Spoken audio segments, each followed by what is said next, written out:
Now, mind you, we were flirtatious before, all kinds of stuff, This person would continuously come back to me while they're in this relationship. So you're like, why didn't you just choose me in the first place? Yeah, but I also told him, if you love that girl, worry about that girl. Right. If you gonna leave her alone, worry about me, come worry about me. But if you love that girl, go be on her. Yeah. And he tells me that he didn't really want the relationship. He pretty much got pressured into it or whatever. So a lot of people like to feel like they're obligated to make somebody feel better or be there for them. Don't you lie. Don't be lying. So while he would be with her, he would be texting me.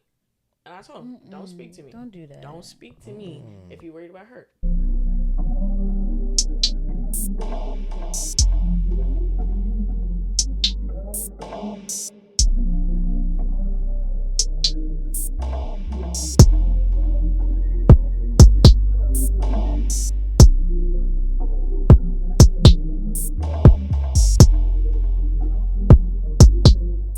Yeah. You pray, please. You want me? Okay. Yes. God, thank you for waking us up this morning. We thank you for wisdom. We thank you for all the opportunities to learn and grow more in knowledge. As we sit here and record this podcast today, Lord, we pray that healing takes place. We pray that your presence amplifies the room. We pray that love is experienced and that we just continue to grow. We pray that we reach the people that need to be reached, Lord. And we thank you for all that you've done. We thank you for who you are. In Jesus' name, amen. Amen. Oh, my goodness. Welcome back, y'all. Welcome back to There's an I in Marriage podcast based on this wonderful book called There's an I in Marriage. You should check it out, you know. You should look it up online. Real simple. Google us. It's everywhere, all around the world, right? Barnes & Noble, Target, Walmart, et cetera. Oh, yeah. So, obviously, outside of all the technical difficulties we was troubleshooing for the past hour, we have another interview. Yes. I shall introduce her in just a second. Obviously, we look like. So you know where this is going. I was holding it together until you said that. I know. Yeah. You know how we do these podcasts. We post these up every 2 weeks on Friday at 8 a.m. So Friday at 8 a.m. You heard her. Subscribe. Come on. Subscribe. Jump in. We talk all about love, relationships, especially marriage, because, you know, we want to help people get this all right. I'm not married, but I'll people like her. I'm just playing. No, honestly, we've had some conversations past couple days about dating and whatnot. So, yeah, this is exciting. It's exciting. Dating. Well, yeah. Well, without further ado, welcome to my podcast, little sister. Oh my God, thank you. Hercules. Congratulations. Yes. Thank you, guys. Oh my God, thank you for having me. Should I say your name or should you introduce yourself and, you know, where you're from and how you do things? And I think you should. Yeah, go ahead. Hi, guys. I'm Naima. I'm his sister. I do a lot. I feel like it's too lengthy of a list. You can find me somewhere, anywhere, but not everywhere. Is this how Ricky felt on his day? Ricky, my baby boy. Yeah. For anybody that knows what that is, oh my goodness, shout out to you because we're in a small bubble. Yes, so my sister, you are from where? From Fort Wayne, Indiana. Yeah, that's where we're from. Indiana. Fort Wayne. Yes, how old are you? A fresh 19 years old. Oh, yes. And, yeah, you say you do a lot. You want me to list them or you want to list them? No, it's fine. Hold on, guys. Hey, guys. So, very musically inclined. We play a lot of instruments over here. Getting into DJing, you know, passing it down the line. Catch me somewhere. DJ T Gray. Not on all platforms yet, but will be. What else? I do public speaking. If you catch me talking somewhere that's not for fun, I think you should tune into it. And if we're taking husband applications, I cook, I clean, and yeah. Let's slow down. No, no. You gotta make them laugh. You gotta make them laugh. You do. We do have to make them laugh, but they have to talk to me first of all. So No. Not right now. yeah, Not right now. exactly. Not right now. Yeah. So it's closed. I'm closed. The store not open. It's closed. okay, gotcha. Okay, let's get a little serious here. So yes, you have graduated from high school. And it's my alma mater. Yeah, Southside High School. Wonderful. And then yes, you are about to go into college, right? Mm-hmm. Yes. Majoring in social work. Awesome. And then we'll be majoring again in social psychology. Is that what it is? Social sciences. Oh, social sciences. Mm-hmm. Is you talking about master or okay? Like a master's. Okay, Getting gotcha. a master's in both. Makes Gotcha. sense. Okay. Yeah. Yeah. So, why are you here? No, I'm just playing. As you can tell, we like to joke as brothers and sisters. So, That's all we do. yeah. I mean, well, it's been you've been growing up a lot. You've been growing up a lot. It's not fun. It's not fun.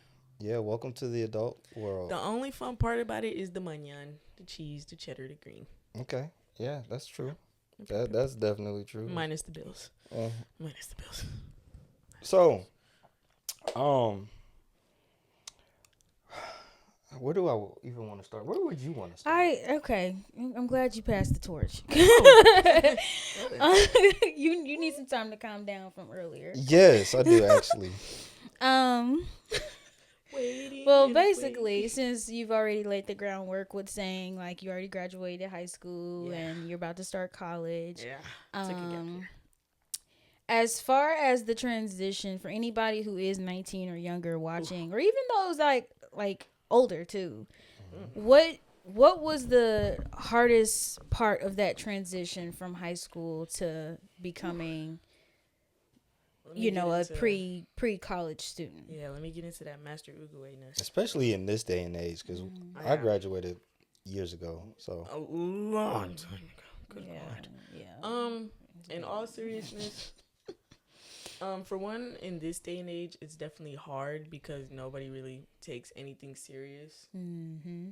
But the only time they really do take anything serious is if it's something that like pertains to them. So a sensitive subject that's really not sensitive.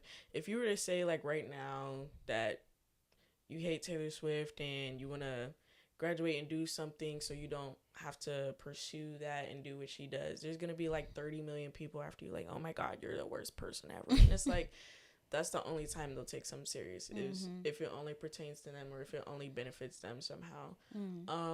So that's one of the things.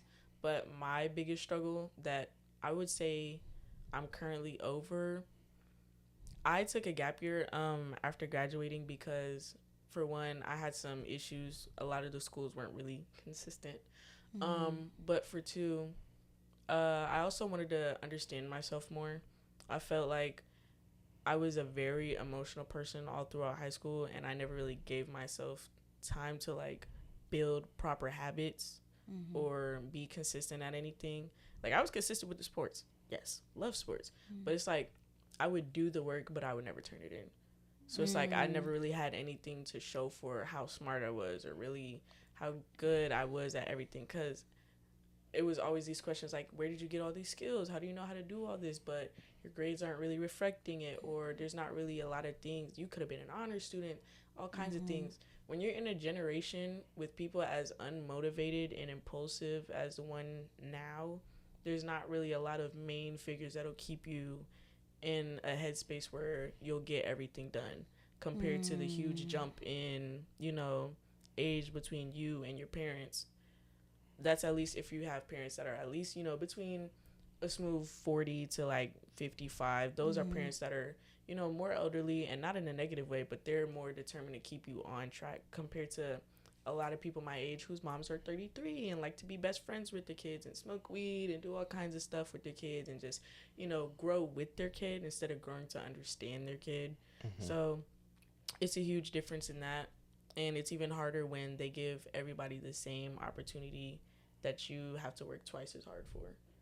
there's a lot of students that really really don't care about school yet. You know, they still get pulled along and they'll have all kinds of people supporting them and they take it for granted. And then there's kids like me, hey guys, who work really hard. And then when we see that that work is not really being recognized, we don't want to put effort in anymore. So I have a double fold question. You said there's a lot of kids out there that have parents who are 30s or younger, just because they had them at a young age, and they are trying to be their friend and not really putting them in a position to be successful later in life, just because of because they're still kids, basically. So do you feel like there is a lack of role models around, and who was your role model if you had one? So addressing your first question with you know, the age gap and having them young, I really like, there's nothing wrong with, I wouldn't say be your kid's friend, but I would say at least be emotionally present for your kid, even if, you know, you didn't want to be a parent as young as you were, but definitely be able to set them up for success. Like, if you know you weren't able to make it to where you wanted to be, I feel like, for one, the biggest thing you should do is avoid becoming a jealous parent and putting your child in a position where they can't thrive because you didn't thrive. So if you didn't make it, they can't make it. As well as, if you can't do your best to find those resources for your kid, then I think you should at least lead them into the direction of somebody who does have the resources. Like, if you're a parent and you have a brother who you know is currently successful, send your kid towards their way. There's a lot of people that are around. There's not every single person in your family is unsuccessful. Everybody knows that. There's always some sort of rich or smart cousin somewhere. And if it's not a family member, it could definitely be a friend. And you know you still have their number because you're probably gossiping about them right now. So, yeah. But so do you addressing the both questions? The first one, do you feel like there was enough role models in your high school, and and who was yours if you had one? In all honesty, I believe I only had one or two role models all throughout high school. There's a difference between having a good person to lead, a good person to show you a path you could take, compared to actual role models. There are a lot of people in many different statuses or figures that could show you a lot of ways you could do things and positions you can be in, but they don't show why they're capable of being in that position. Same thing with, like, coaches for a sport. The coach has to be a coach for a reason, you know? So my freshman year, this was really me getting out of my habit of being goofy because everybody else was doing it. I had a teacher that told me that if I didn't really pick up a book and if I couldn't take this lesson serious, there's no reason for me to be in school at all. Like, if I could not value my education enough, what is the point of me even using my brain? And he got me into reading Machiavellianism. He got me to understanding all these deeper books about, you know, tactical warfare and actually utilizing my resources, because he knew I was smart, but I was choosing not to be because I was choosing to be liked. And everybody thinks that it's better to be adored than to be understood. So being a person who was finally being admired by other people, at least in a comical way, because I was getting bullied all throughout middle school and elementary school. I was like, okay, yes, I finally have people's attention, but not in the way that I should have. So you can be the fool, you can be the jester, but if you're the fool or the jester dancing in front of the king, you're not really getting anything but a laugh. And those can get replaced every single day compared to actual assets, actual money, and actual things you can have behind your name. So I can relate to being asked to do work and not really feeling the celebration behind, you know, getting it done. We obviously come from the same household, but much younger when I was still in high school, and I got fatigued trying to be a honor roll student, trying to be, um, you know, really all of that, and a big brother, almost a parent, basically. Not like I didn't have any kids or anything, but like Oh yeah. I was with Helping y'all, raise them, yeah. and um, just for me to get chewed out why my grades aren't good, you know, Yeah. and I would maybe, well, maybe I want to ask. I don't want to assume. Did you feel something like that in the household where it's like, I got all these other responsibilities, and you want to, you know, Complain about grades and stuff. yeah. Yes. Mm-hmm. It's it definitely got harder after you left Mm. because you had one sibling who was bouncy off the walls and really just didn't like school at all, and then you had another one who was very, I wouldn't say socially intimidated is really the words I'm looking for. Okay. Socially intimidated because that sibling's not more so interactive and they didn't really get to discover themselves yet. And so with me being the one with all these skills being put on me as I got older, it's like, okay, it was always, you got to leave by 18 and you need to have all these skills so you can have something to fall back on if something else don't work. And then so with all these different skills and all these different clubs and things that I was doing all at the same time, when it came to the point where I had to choose, everybody's getting mad at me because I don't know what I want to do. You asked me to do 32 different things and told me to pick at least 2 outcomes. And it's even harder when you have them telling you to master your craft before you move on to the next. So when you master one, you master another one, and then another one, and then they expect you to pick. And that's just a really difficult thing to do because you don't know which one has your heart. You don't know which one you want to put all your effort into. You also want to think about how it could benefit the world. So there is this tactic that people do that they don't know that they do. Yeah. Parents in particular, Mm. they tell you to do these things, or fall back, have something to fall back on, unknowingly putting this pressure on you, telling you to master something, but then you tell me to do multiple things. Nobody can do that. So it's interesting that parents or just a role model or a guardian just isn't aware enough to notice that they're doing that to them and then get mad at you because you haven't picked anything. Well, yeah, it's because you, like you said, it's 30 different things that you told me to do that I'm actually good at now, and now you're telling me to master one. It's also like the more I've been paying attention to it, there's really like a science behind it as well.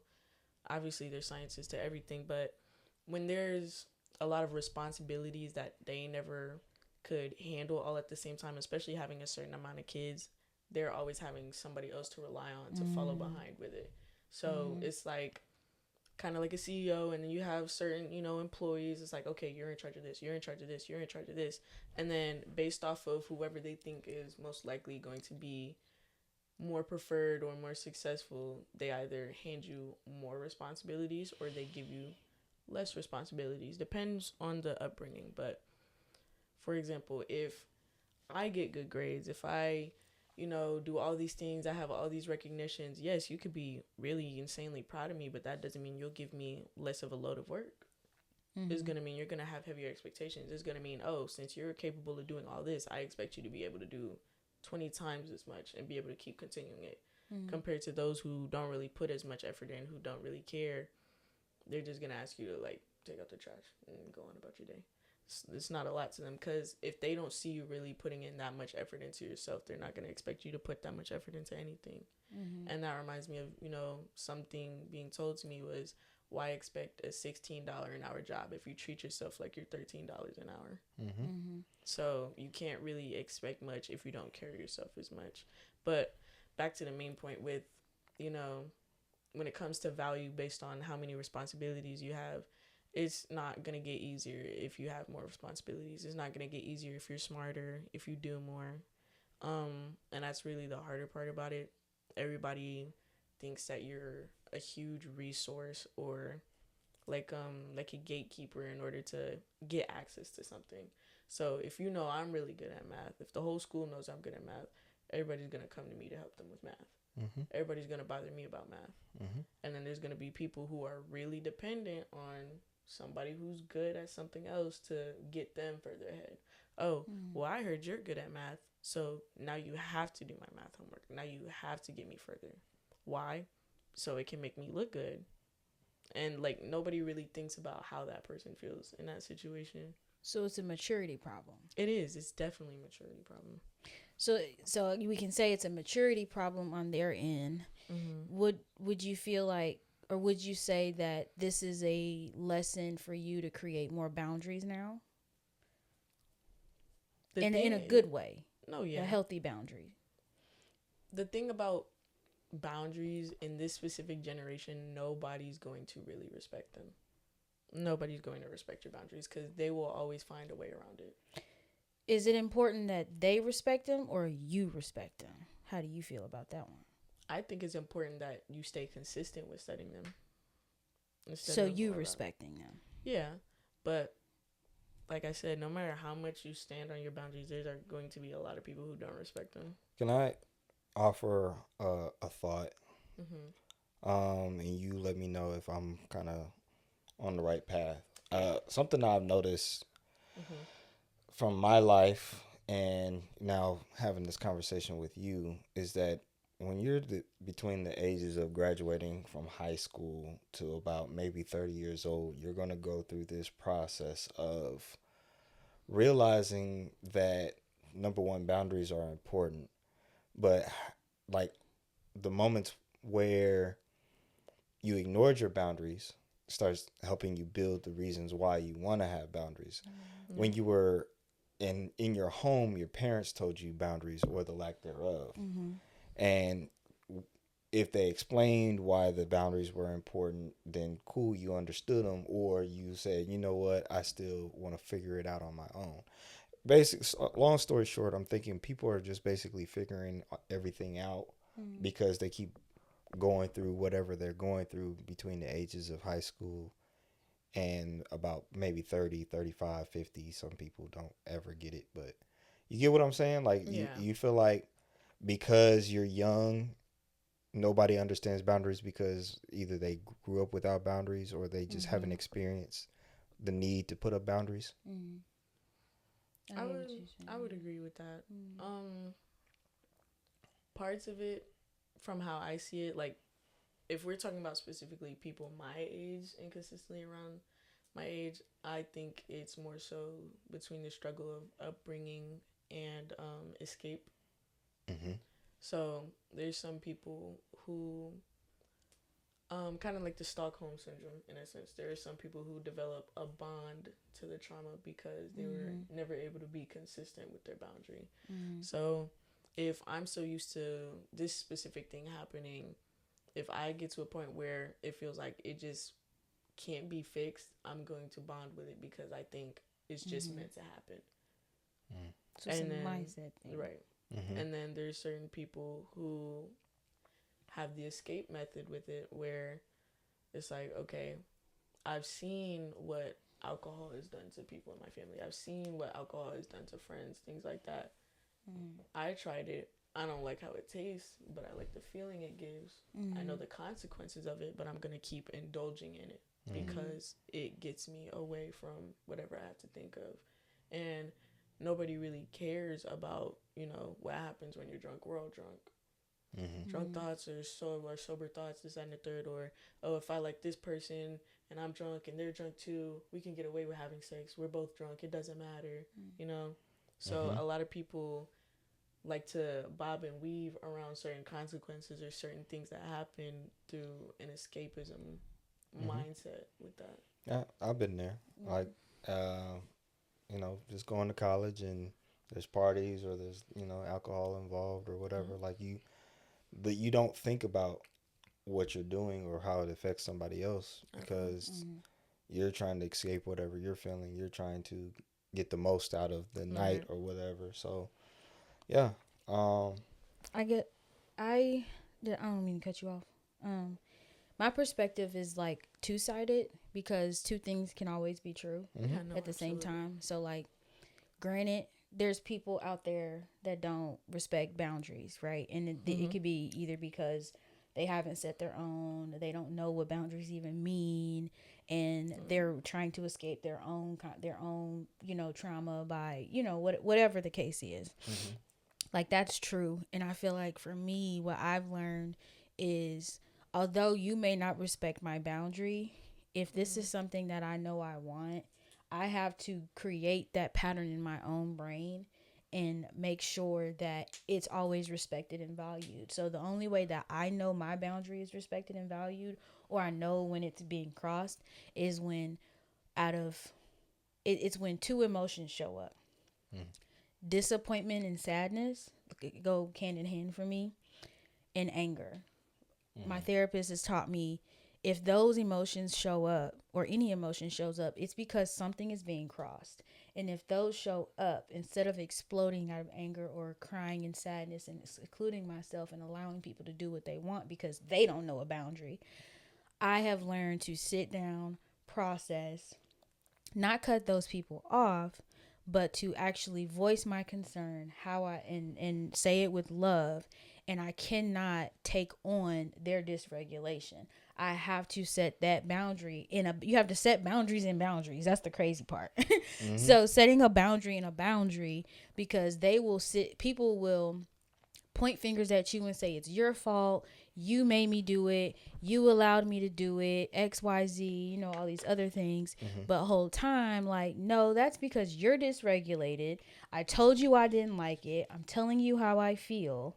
Therefore, you crossed the boundary. I'm letting you know what this boundary is. If you do it again, I'm gonna have to love you from a distance. And I've learned to be okay with that. Does it hurt? Which I think we talked about in the last podcast. Like, it definitely hurts, especially when it's family. It hurts to the core. But when you have to do it, it's not fun. But at the same time, in order for me to love my neighbor, I have to love myself first. So that's why I say, like, two things can be true.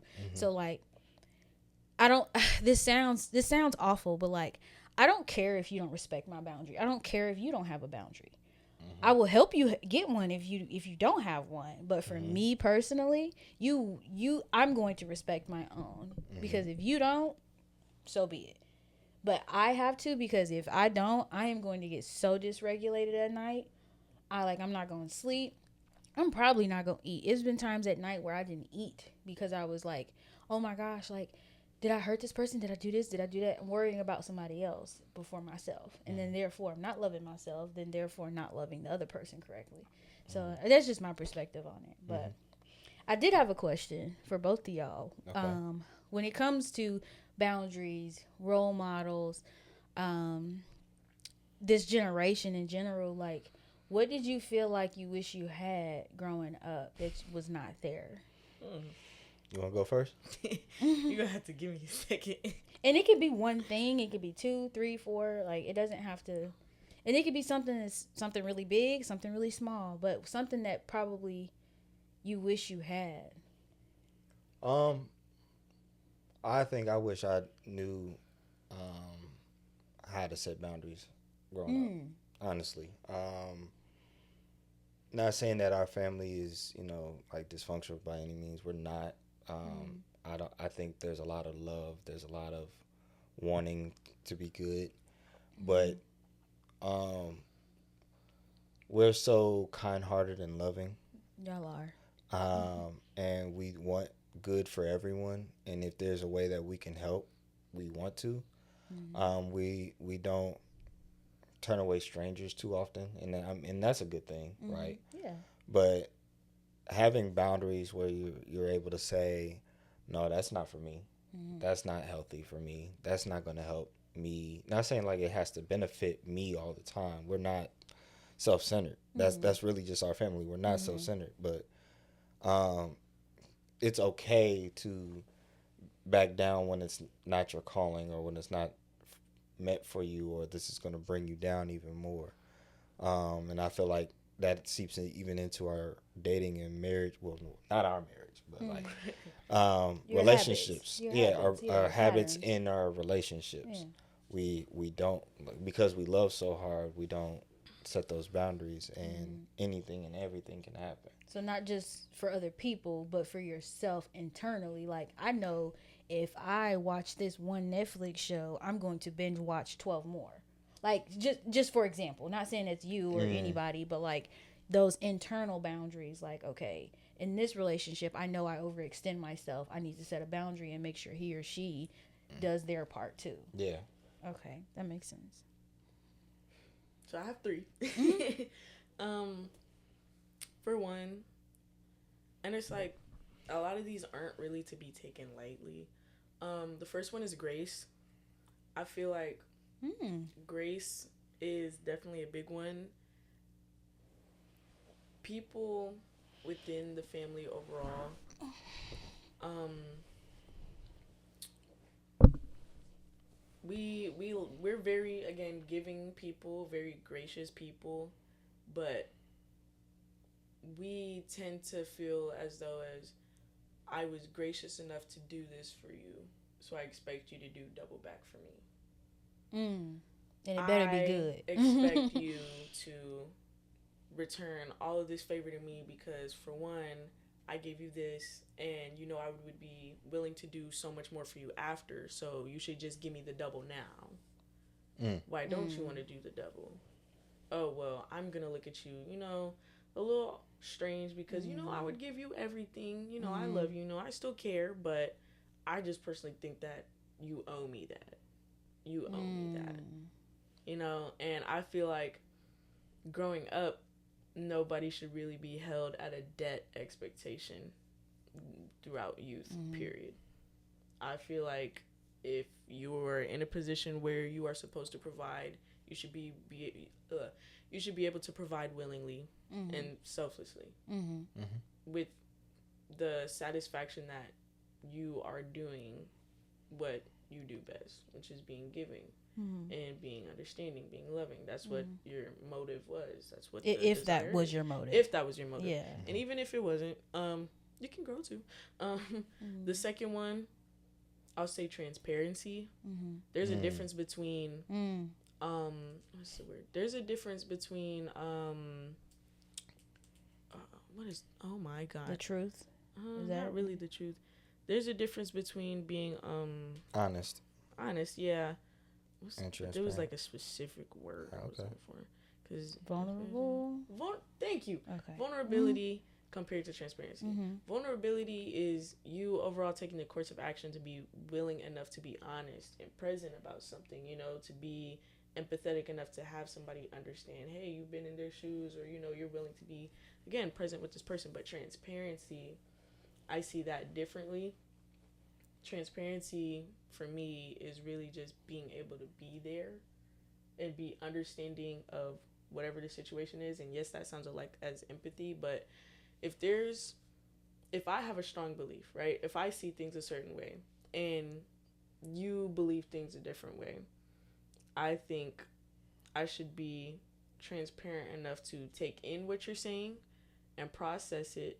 Doesn't mean I have to digest it the way you do, but being able to come from a point where if you're telling me this, I should be able to be transparent and empathetic enough to understand what that would be like for me. And not just in an empathetic standpoint, right? So, for example, if you're dealing with something, right? Let's say I'm a parent and, you're my child. If you're at a point where maybe you're not as religious as me, you don't understand religion as well as I do, and you're going through a point where, you're figuring things out, you're at that point where you're understanding your emotions, you're understanding, how it works and how you maintain and get over those emotions. And I grew up with parents who taught me that mental health wasn't a thing. Mental health does not get dealt with. There's no such thing as depression. I can't Bible thump you and I can't tell you, hey, that's not how it works here. You're just going to have to get over it. I'm going to tell you right now, you better read it off. You better pray about it. You better go to sleep. It's going to pass. That's not transparent, and that's not empathetic towards how you feel or how you're gonna grow or how you're gonna develop when it comes to in those specific situations. And why I'm using the word transparent, because I'm taking the word literal. Because if you take the literal word transparent, it's something see through compared to whatever the actual definition of it is. But to be see through enough to not really put yourself there as a barrier, as a boulder when it comes to being somebody who can be approached for something. Is another word like humble? Is another word. Cause I guess because the definition of transparent is, like you said, see through, and you're providing every detail. You're not just being honest. You're actually saying, yes, it was this, it was this, it was this, it was that. It From what it sounds like, what you're saying when you're communicating with someone who isn't, like you said, on the same level, whether it's spirituality, mentally, finances, or anything like that. I'm hearing in my mind the words being open-minded and humble enough to receive that information. So and then also being transparent in a sense of, okay, this is how I felt about it. But I guess, like I said, the way we've used the definition of transparency and vulnerability. Transparency is the see-through, and you're giving all the details, while vulnerability is also being empathetic about yourself, the situation. You're also giving, you're naked in a sense. You're giving everything about you, and of course, a lot of people don't do that. So I see what you're saying. So you're not asking someone else to be naked with you, Right? But I mean, in a sense. But you're saying just be open-minded, be less selfless. Yeah. Enough to say, okay, I'm here. Yeah.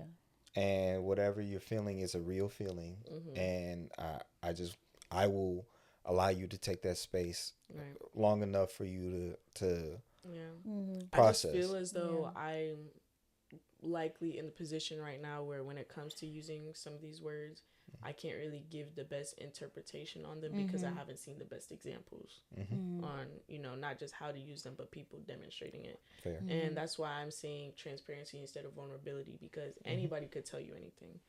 They can be naked. Right? Yeah. You can tell the truth and there can still be a lie in the truth. Exactly. Or they just they're naked in front of you and then still turn around and stab you in the back. Right. So I mean, also with transparency, they can do that from the definition from how I've done it. But someone who is open-minded and humble enough to understand where you are and where they are will actually love you where you are. Because at the end of the conversation, you can agree to disagree. But if you can't agree to disagree, then that person probably has not been transparent, has not been open-minded. And probably has an ulterior motive. They're not humble enough or selfless enough to actually hear you out. Right. And then my third word was accountability. Okay. Because there's a lot of things that can be done, and some can be held over your head till the day you go to the grave, and then there'll be, some that are passed over because it could affect them. So if you make a pie and you slide me a piece, nobody else can know about the pie. We made the pie for us. Nobody else can really know. So if they find out about the pie, I'm going to blame you. I'm going to blame you for the pie. I'm sorry, what was your word again? Accountability. So looking for, example-wise, it's like, okay, if I were hiding, a whole bunch of money. Let's say I win the lottery and I hid a whole bunch of money, right? Everybody's gonna hold me accountable and say, oh, you were hiding. We don't hide from family. Why would you do that? Things like that. Hold it over your head. That's something they would hold over your head for a lifetime. Now, if you were, let's say you went out, snuck out or whatever, and, let's say you told your sibling not to snitch and then gave your sibling an incentive ahead of time. So, they wouldn't rat. You know how it gets. They're not gonna hold you accountable for, they're gonna hold you accountable, but it's like they're not gonna snitch. It's really more so what I'm trying to say is nobody's really gonna hold you accountable if it benefits them. if you do something wrong, nobody's really gonna tell you that you're in the wrong unless it benefits them. Sorry, guys, it took me a little. No, that makes sense. It's a word. It's a If word. it doesn't. It's on the tip of my tongue. What is the word? It's right there. It's blank accountability. It left. It left. But it basically, no one's gonna hold you accountable if it benefits them. That's like what you I was. said. That's what I was looking for, guys. But it's a word I'm thinking, and it's there, and it's going back and forth. It's gonna come to you. It's gonna come. But with me saying that, like, so yeah, that. Let's slow down. That's what I meant. But with that, a lot of people seek a benefit. A lot of people won't do anything for you unless there's something they get out of it. So with the family, the reason why I say accountability, there's a lot of small emotional or maybe verbal things that are let or allowed to slide like all the time. Like, oh, if you didn't offend me, it's gonna roll off my back. I'm not tripping because you're not talking about me. Right. Now, if you're talking about me, I'm gonna remember you said this to me for the rest of my life. You tripping? Because why would you say that to me? But if you said it to Uncle Terry, though, okay, yeah, I'm not tripping. I'm gonna make fun of him with you, and then it just builds. Cause who knows how that's gonna make Uncle Terry feel? He got 2 people jumping on him, maybe 3, maybe 4, and a lot of people think that just because it's the culture from growing up that oh, it was okay to do this because I got something out of it. So I mean, you're gonna be okay if you do it. Like a lot of people think that with that and the insults and things like that, that it doesn't really affect the person. And when you don't really hold somebody accountable for how it damages your emotional well-being, your intellectual well-being, or your physical, any sort of well-being, it creates not just a drag path, but it creates a habit, and then that habit gets passed down, and then it becomes genetic at that point. It's in your genetics to make fun of people in your family. It's in your genetics to gossip. It's in your genetics to do all these things that isn't right. And that's why you'll think, oh, it's okay for me to gossip about my family, but I wouldn't gossip about my friend because she doesn't play that. She doesn't like when I talk about her, but I'm gonna do it to my family because they never told me to stop. So that's really why I say accountability. And that kind of goes back to something you said before. I can't quite remember, but you're saying like, the boundaries part. Yeah. Like, you should have a mindset of I'm not going to make fun of my family. That's a boundary for me. But if it benefits you in some sort of way, if you get people laughing in the room and like, oh, okay, well, he's the funny one in the family. He gets to say whatever. And it's hard because it feels so good in the moment, but you're building such a bad habit. Yeah. I feel like that's what my family did growing up. We called each other big head, and we called each other. Yeah, it's like, you know what I mean. My bad. I feel like for me, like the boundary, like if it got to a point where it became embarrassing, I feel like there was nobody knew a line. There was a few people in the bunch that knew a line, like, hey, all right, chill out. But like it does get to a point where it's like, when are you being playful and when are you actually really trying to hurt my feelings? And I think for me, I know a boundary that I've set with my family, even friends too, like I don't say certain things. And I know that if this is a sensitive, like if someone is overweight, I am not going to make fun of your weight. Nah. I still might call you big head, but like, or like we might joke about something silly you did, and if you're laughing too, then that's different. But if it gets to a point where it's like, did I offend you? I'm not afraid to ask that person either on the side or right in front of everyone, did I offend you? If I offended you, I'm sorry. And I'm not afraid. I'm humble enough to say that, and that's a boundary for me. But I think a lot of people in a lot of different families don't know that because that's the culture that they've built. So they wonder why Jimmy moved 1,000 miles away because you kept making fun of his hairy back. You know what I mean? And that's something he ain't got control Jimmy with over. the hairy back. Sorry, Jimmy. You wonder why he don't come to Thanksgiving. It's because of the culture y'all have. And no matter how much y'all say y'all love Christ, you aren't loving him in the way that he's asking y'all to love him.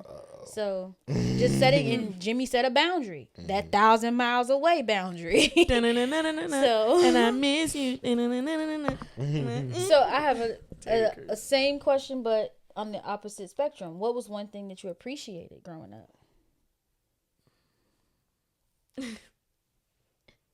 This is for me Both too? of y'all, yeah. Oh. We're not gonna talk about the bad. We're gonna talk about the good. Who said it was? Okay. I feel like goal setting was one of the biggest ones. Okay. As crazy as it sounded, I'm glad I wrote out the next 9-year expectation I had at 9 years old. What college you gonna go to? I'm 9 years old writing on a note card. I don't know. But it worked out because I did end up going to IU anyway. Not the IU I wanted, but IU.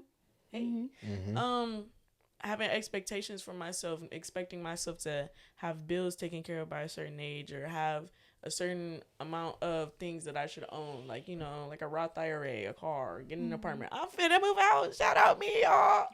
But it's a lot of things that she, like, being able to, for my mom to expect me to know how to cook, I ended up learning how to cook young. So now I be shoving it up for the friends. I be shoving it up. So the expectation on knowing how to cook, the expectation on knowing how to keep up with bills and repaying bills, the expectation of education, keeping up with education. Yeah, Mama Bear, do not let that slide. She said go to college. I am going to college. But overall, just those expectations of being able to not just do them in your household period, but to do them for yourself when you're out on your own is the biggest thing that I appreciate, because if I didn't have these life skills, oh my God. Right. Oh my God. Basic life skills is definitely important. For sure. I'd say is having belief in yourself. Our mom definitely, especially when she notices we have like talents or something like that, it's like you can go far with it if you really want to. And I think that's kind of where my inner self is like I don't, it's not in a good way. I don't tell myself no, like, no, figure it out. You're smart. You do try to figure it out, and it's sometimes it's like, babe, I can help. But then you're like, you get mad, and I'm like, I know you're not mad at me. We as siblings, we must figure it out on our own. If we feel like we can't do it, it's everybody's fault. It's everybody's fault. Like, I personally am so determined. If I cannot figure it out on my own, I don't want nobody else to do it, or I'm not doing it, period. But it's to make me feel secure enough in myself that I'm capable of doing anything. And literally anything. I'm me personally, I don't know for sure about you. I do not like depending on people at all. I do not like owing people nothing. I do not like people thinking that I can't do anything without them. I am a very, very, very independent person. I may be emotional for sure, but very independent. I do not like help. I don't mind depending on people, but it comes to a point where, like, if I ain't get it this time, I'm gonna get it the next time. Like, I just don't like not knowing how to complete something. That's where I'm kind of like, should there technically, or should there in a balanced type of way, should there be some sort of dependency on community to a certain extent? Like, babe, we didn't build this house. Understood. Who gave us this couch?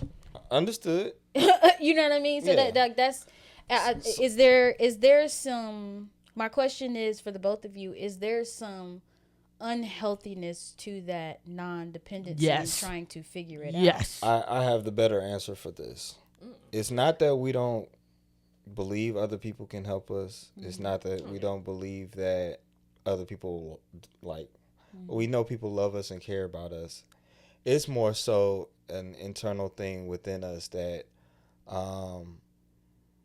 we basically have failed if we don't figure it out. And and so we don't like to accept failure At all. That's just us internally. It's not, I mean, y'all, if y'all want to fail, that ain't on me, because that's your level of expectation on yourself. Like, you like, okay, you accept defeat, cool, like, that's you. Me, I just cannot accept defeat. In anything? A lot of things. I mean, like, anything.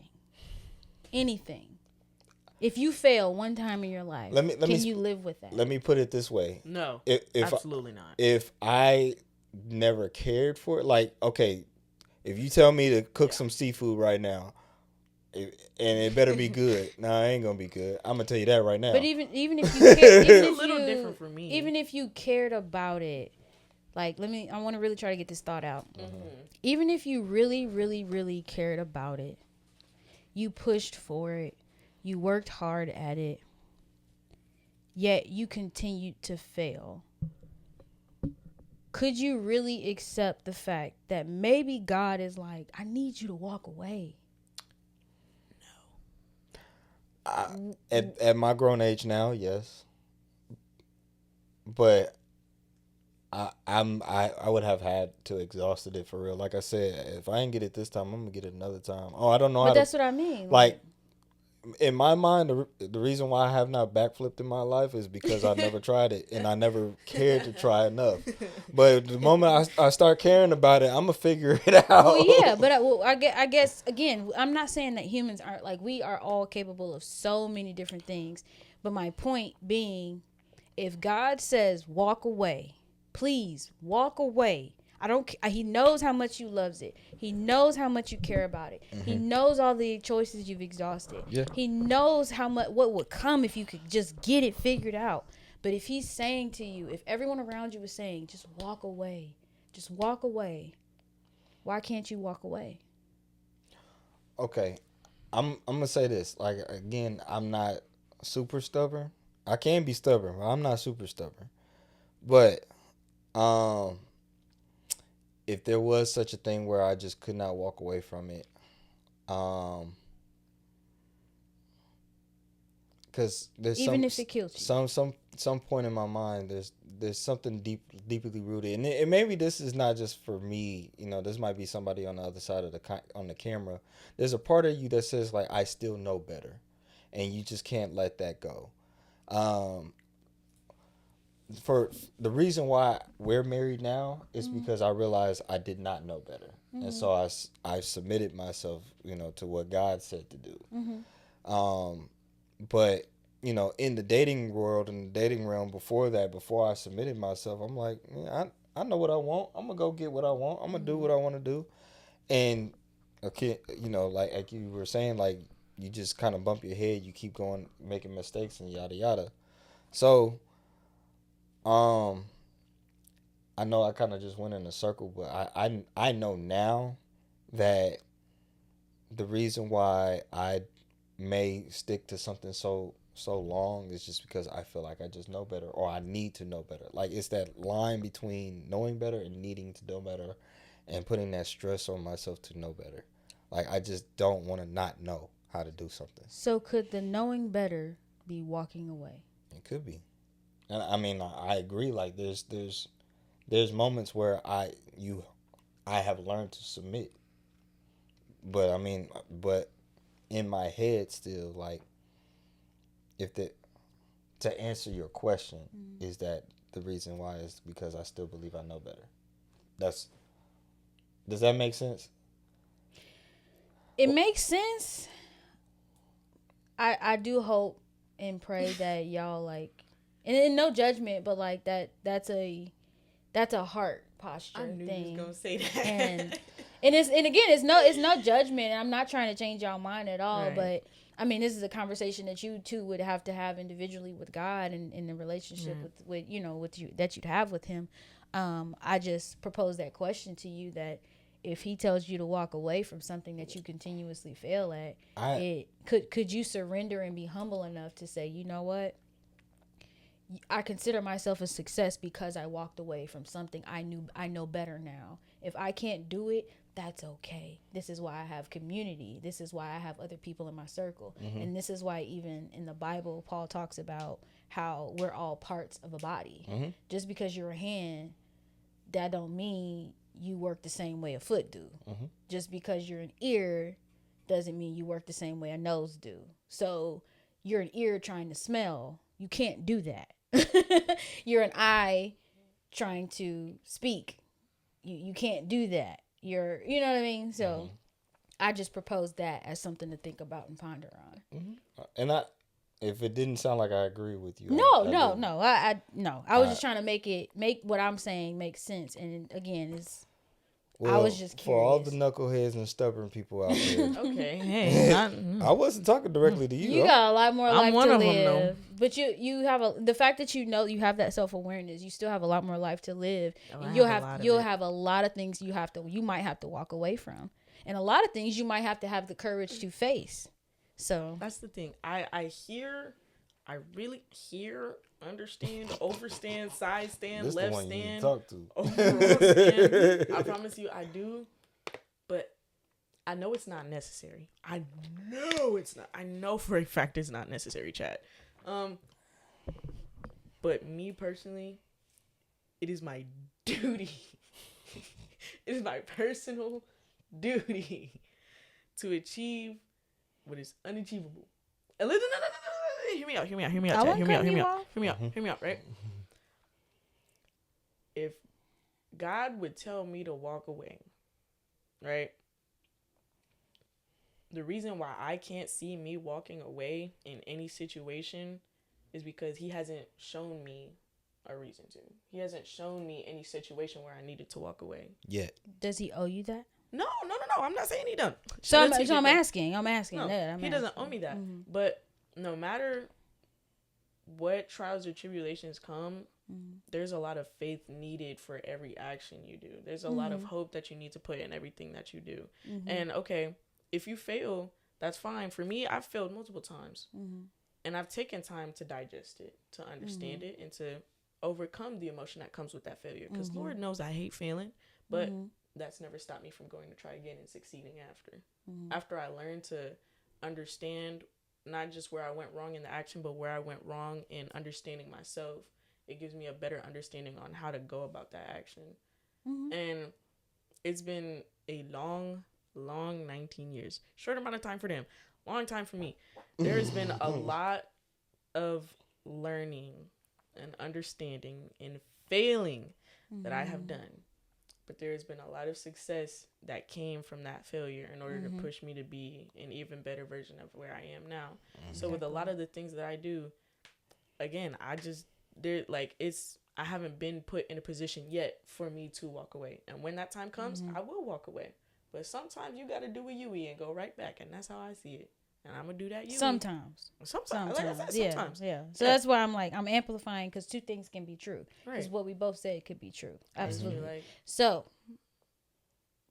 my next question, though, goes into a relational standpoint. is this for me or is it for him? For you. Oh, I've already God. known about everybody already know about his relationship. Do We're they? getting all up in the tea. Yes, chat. you've told like 6 different stories, and we have over. We're in there, chat. But there's no guidelines. You're all good. Just Okay. Go ahead and dig in there. So relationally, though, Yeah.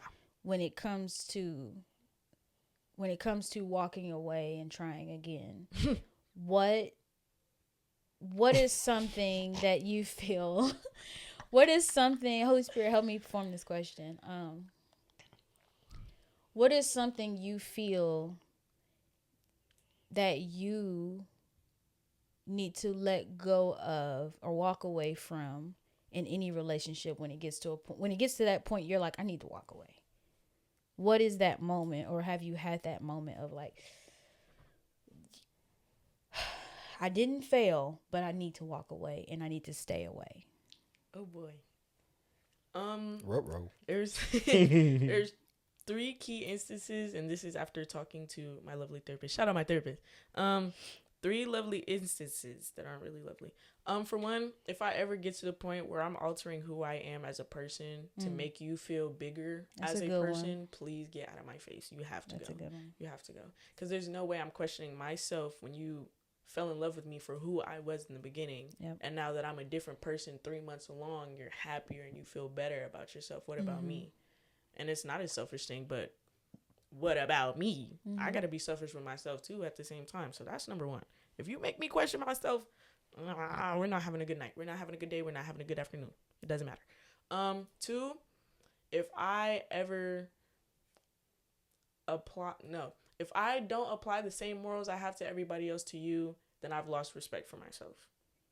So if you hold your bestie accountable, you're going to hold your man accountable. Yes. If you tell your bestie she wrong, you're going to tell your man she's wrong. Yes. But if he gets mad. If my homegirl cheats on her man, I'm gonna tell her she wrong. If my homegirl cheats on her diet, I'm gonna tell her she wrong. Right. So if my man cheats on his diet, I'm gonna tell him he overly wrong. But if he can't accept that, Then he has to get out of my face. Because if you can hold me to all kinds of morals and standards that you wouldn't hold yourself accountable for, or you wouldn't hold your friends accountable for just because you're close with them or you like them, then you're not consistent with anything you speak on.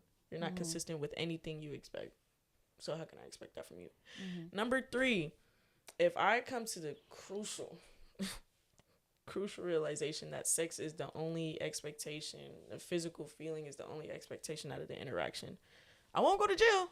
I might try to, but that's where I gotta walk away. Because there is no reason why I should be used for my body. They have Spencer's, they have sex stores. Just go get something off the market, please. She's not wrong. like everybody expects to a present situation. Like, okay, just because vaginal canals exist don't mean you need to put something in it. Man, it doesn't mean you gotta put something and don't in it. mean everything gotta come out. And here's the thing. I hear a lot as a Gen Z sentence, God forbid a girl or a guy has a lot of love to give. We don't need it. We don't need all of it. We don't. Sometimes your love comes a little dirty. And a lot of people don't want dirty love. A lot of people want their love pure and clean. Some people want their love fresh. Some people want their love shared, but just not dirty. And we don't like that around here, guys. Okay. Stay safe. Wrap it up.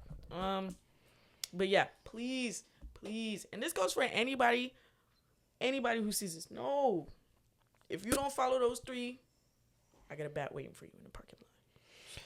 You gonna walk away. I'm gonna walk away. You gonna go to the batting cages. Yes, I'm gonna go to the rage room. Okay. Guys, Okay. I would never encourage you to do violence on this podcast, guys. Please don't. I say go to the rage room. I'm just saying. Those 3 are very key to me because one, There's an iron marriage is a non. Well, those are things I failed at. Those are things I failed at, and those are things I failed to place boundaries for. So after 19 years of, well, not exactly 19. After 6 years of long, hard trials and tribulations. Yeah, those are some very important things I've had to come to an understanding of. Okay. I got a question. Oh yeah. Let's kind of actually start painting some pictures here, cause I got. They're like 19 dating. What? When was your first relationship? Oh my gosh, April 23rd, 2020. That was when we first started talking. Started dating May 9th, 2020. That was a long on and off 5-year relationship. Oh, the fact that you remember dates, but promise ring, partial engagement ring, all kinds of stuff. Wow. How old were you? I was 12, turning 13 when I met him. And it was 5 years, so on and off 5 years. Yep. Okay. Why was it on and off?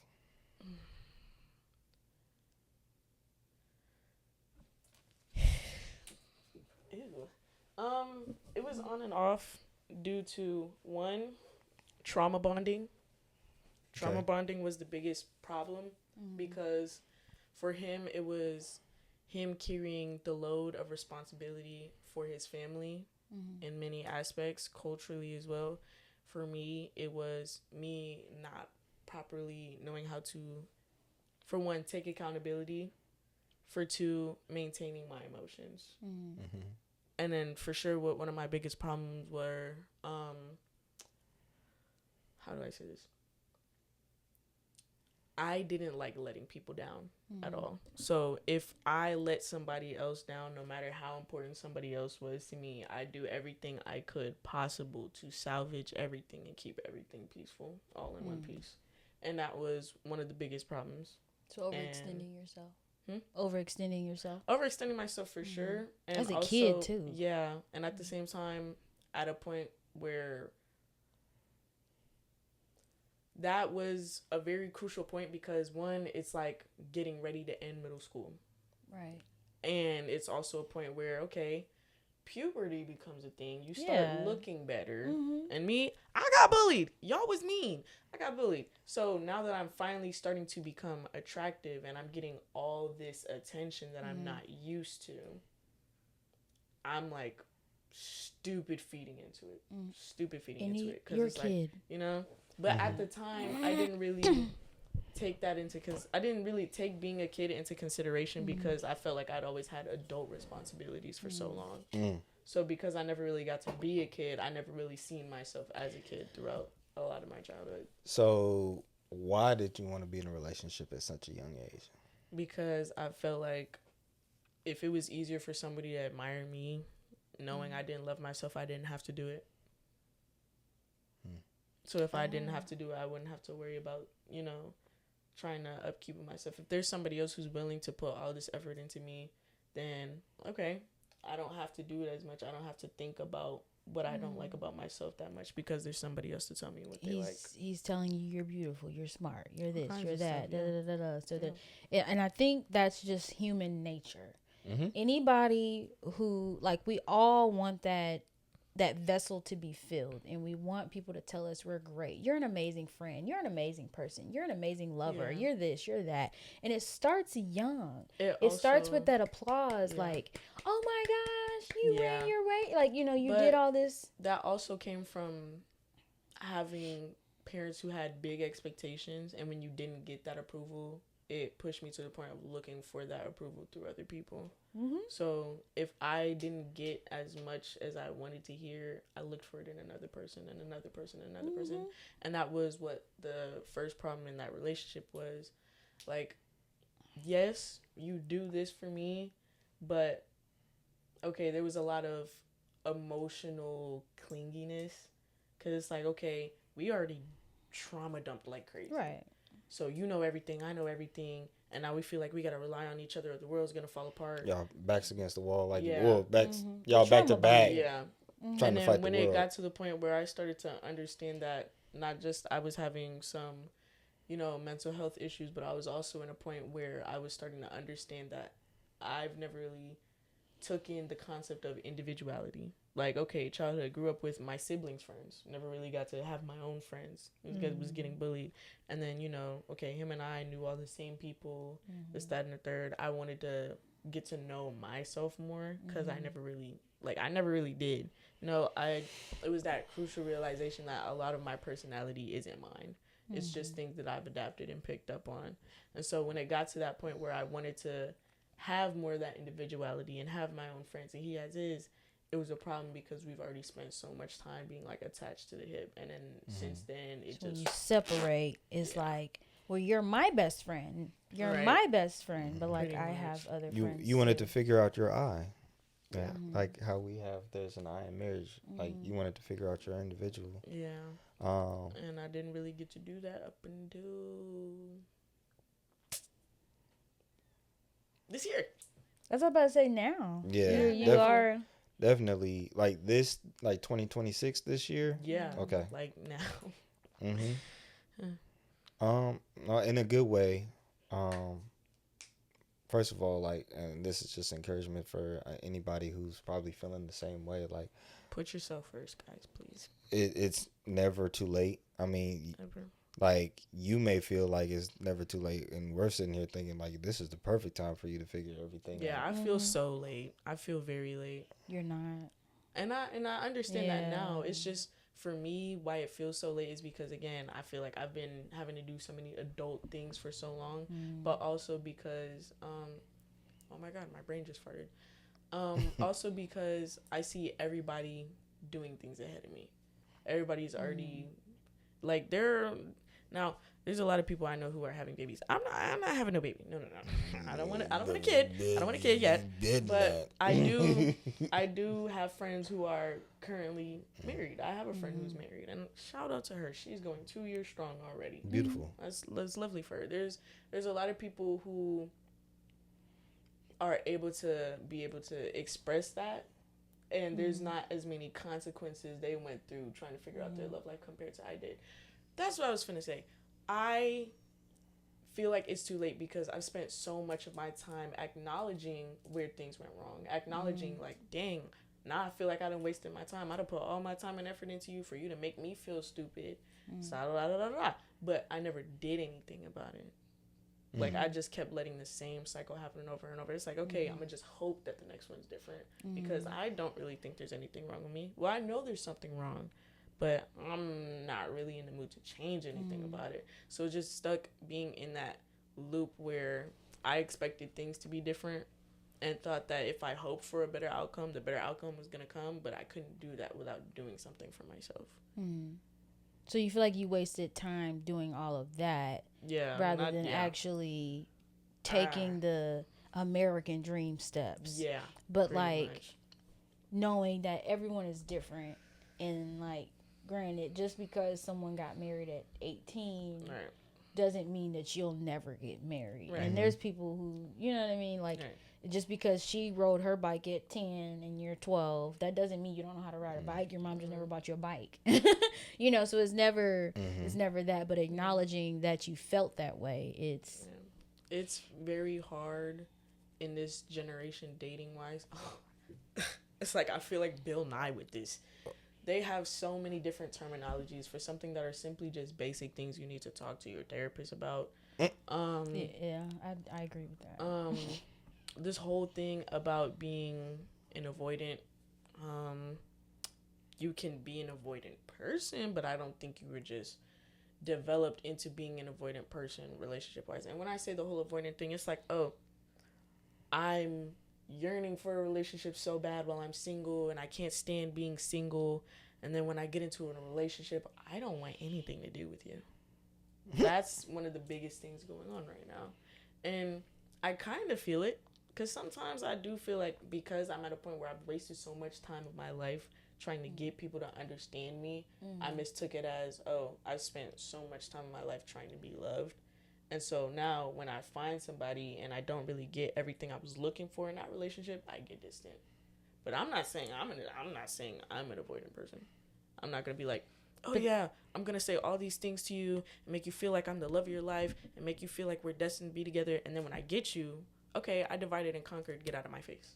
So that's what people are doing in this generation. I want this, I want that, I want my man and I want my woman to do this. But then when they get it and it's all butterflies and rainbows, nothing to do with you. But then they're like, yeah, never mind. And then the hookup culture is even worse. Yeah, ooh, that's bad. The hookup culture now, it's war.